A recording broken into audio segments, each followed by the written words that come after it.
Next game we had was a shocker and an absolute drudging by the Geelong Cats because in Jeremy Cameron's return to the field, West Coast gets absolutely blown out of the water by this Cats team. Cameron kicks 3 goals in his season and Geelong debut.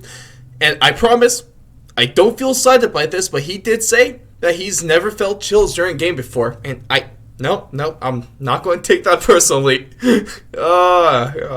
You bastard. Good for you. But, man, he looked great in his return.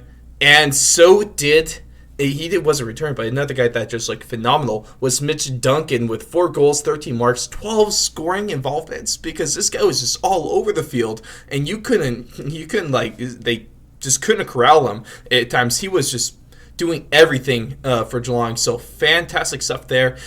But this ends up being the worst loss for the West Coast all the way back since 2009, about 12 years ago at this point, as they lose by 97. Oh, that's such a big number. That's such a big number. But a couple questions for this game, Donnie, is can the Eagles just blame injuries because they did take an absolute beating in this game, especially since their backup captain, essentially, he goes out too. Also, are the Cats back?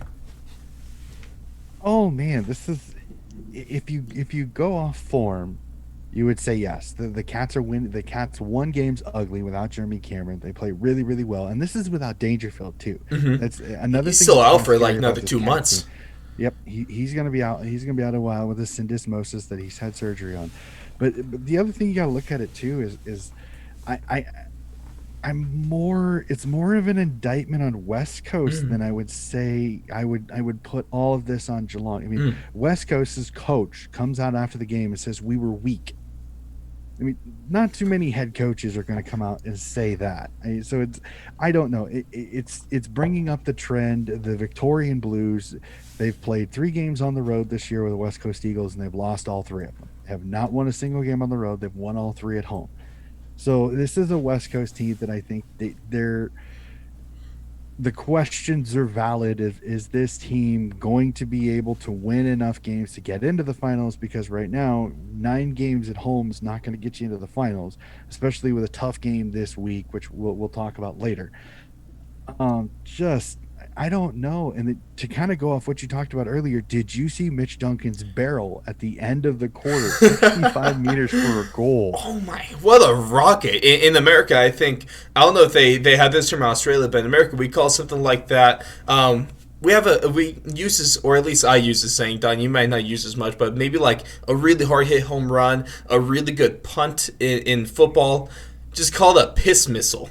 And that's Mm-hmm. what this kick was. That was a piss missile. Yeah, and the crazy part about it is they actually reviewed it and they didn't actually confirm it was a goal until they had actually had the sideline interviewing Mitch Duncan as it happened. So it was kind of this crazy.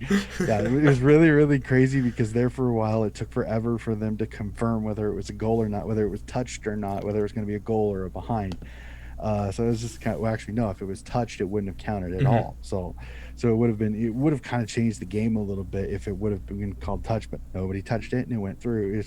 This was a week of kind of several really interestingly unique goals, shall we say. We can talk about those a little bit later as we go on, but I don't know. This is more. I think this is more of an indictment on West Coast's lack of effort on the road again than it is about Geelong. Like I think this round coming up is going to be another. I think a tester to see is this Geelong team for real now, Mhm. or was this kind of fool's gold a little bit? Kind of like with Mhm. St Kilda. St Kilda beats West Coast, and then St Kilda gets destroyed in the next game. So we'll have to see.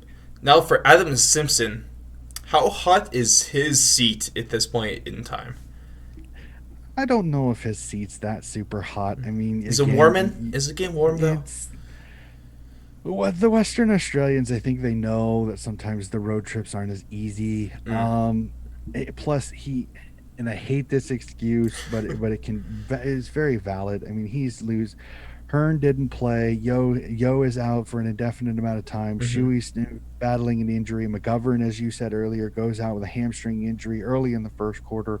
Some of their elite players, Petricelli didn't play.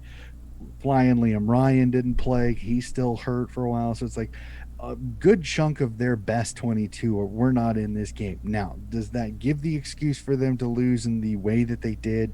Absolutely not. Were there still superstars on the field that could have helped West Coast win this game? Absolutely.